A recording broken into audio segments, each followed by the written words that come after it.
प्रथम qualify match को पंजाब को एकत्र भाव हराई फाइनाल आरसीबी 10 ओवर जितिला आरसीबी। उभय बोलिंग बैटिंग रे कला कमाल।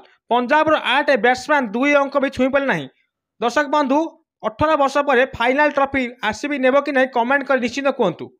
फाइनाल में पहुंचला आरसीबी। हाँ दर्शक बंधु आज खेलाई प्रथम क्वालिफाई मैच रे Royal Challengers Bangalore Punjab Kings को 14.1 ओवर रे 101 रन ऑल आउट करथिला। जेउथिरे थिला Priyansh Arya 7 run, Prabhas Simran Singh 8 run, Josh Inglis 4 run, Shreyas Iyer 2 run, Nehal बाड़े 8 run, Stoinis 26 run, Shashank Singh 3 run, Omarzai 18 run, Harpreet Brar 4 run. समस्त विकेट हराई पंजाब मात्र 14.1 ओवर 101 रन कर आउट होइतिला।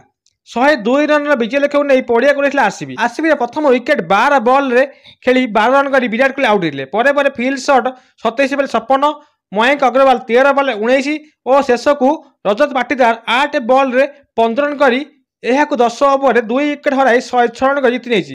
फल यह क्वालिफाई मैच जीति फाइनाल में पहुंचला आरसीबी। सेहीपरि बैंगलोर बोलिंग मध्य कमाल करथिले।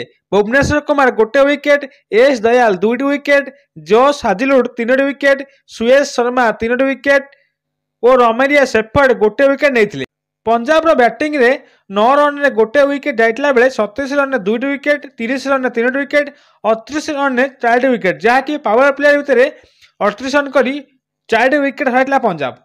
50 रे 5 विकेट, 60 रे 6 विकेट, 60 रे सप्तम विकेट, 78 8 विकेट, 79 9 विकेट एवं 101 रन रे 10 विकेट हराइला पंजाब। यही मैच को 10 ओवर रे जीति नहीं 2 विकेट हराई 106 रन करी रॉयल चैलेंजर्स बैंगलोर। हाथ में 8 विकेट बाकी रखी 60 बॉल रही।